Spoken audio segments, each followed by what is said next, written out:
Most creators are using the YouTube Shorts completely the wrong way. They get thousands of views, they get a lot of subscribers, and they're still wondering why their 4,000 watch hours is not moving forward. But here's the secret. The YouTube Shorts shouldn't just be all about views, because at the end of the day, it doesn't pay very well like the long videos. What you should do rather is the YouTube Short is supposed to send viewers to your long form videos, which is going to generate the 4,000 watch hours for you. The watch time that you get from your YouTube short feeds is not counted towards the 4,000 public hours, which is required for the YPP program. So the mindset shouldn't be like, I want to get 4,000 watch hours by uploading short. Instead, you should think of it as using your YouTube short as a traffic engine. So the YouTube short will bring in the attention, and then you redirect that attention to your long form videos, which is where you are going to get the valid public watch hours. When you're uploading a short video, don't just throw the video on YouTube and hit the publish button. First of all, you would want to make sure that your video is vertical and square shape. Secondly, videos that are less than 3 minutes are likely going viral on YouTube because the algorithm recommends the short videos more. And then the next thing that you have to check is how you optimize your videos. So I'm going to take you through the process on how to quickly optimize your videos and set up your short before you hit the publish button. Once you have selected the video that you want to upload, the next thing is to find a title that is searchable, that can spark curiosity and also catch views. And if you want to get a catchy titles, you can use VDIQ, TubeBuddy, YouTube search engine, or Google search to get a title that is very, very searchable. Once you have your title there, you can add hashtag to your title since it is a YouTube short. Then the next thing that you would want to do is to set your video to private. Your video has to be on private until you finish optimizing the video.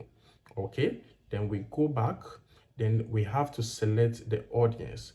This video has to be set to no, it's not made for kids, because if you don't set these settings properly, the video is not going to be recommended properly. Now, once you have set that, then you're going to scroll down here and go to the AI use.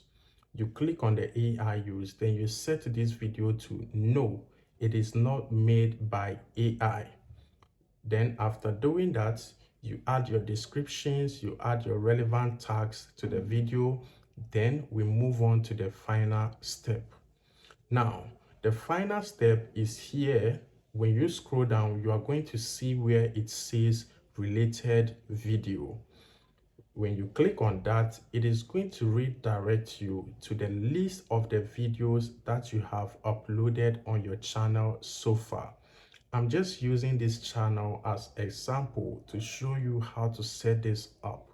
So you have to scroll down and then find that long video that you want to redirect your videos to, like you want to redirect your viewers to, and then you will click on it, and this is how it is going to look like. So when they are watching the short video, they are going to see the link to the long video, and that link is going to redirect them to the long form video where they will be able to watch the entire video. Now, to summarize this video, you don't have to create random short clips in order to make to upload something. One long form video can get you at least 2 or 3 different short clips. All you have to do is upload it back to your, import it back to your editing software, and then you resize it to the square vertical shape. Then you cut out the best moment of that long form videos. Then before the end of the video, you are going to add a call to action which says click on the link below to watch the full videos. So one long video can actually give you 2 or 3 clips, and that's just the way to go. That is the strategy. So when you drive attention from that short clips, then you redirect that attention to the long form video. This strategy will help you to get 4,000 watch hours very, very fast. And one thing about YouTube is that if you want to see results, you have to be consistent. It's not something that you just do once and then you give up. No, it goes with consistency. You have to do it again, and do it until you see results. So, guys, I'm wishing you all the best on your YouTube channel, and I hope you get your 4,000 watch hours before they increase the requirement for the YouTube partner program. So that is all for this video today. If this video have been helpful to you, please don't forget to subscribe to this channel, like the video, and drop a comment. Let us vibe in the comment section, and I'll see you in my next video.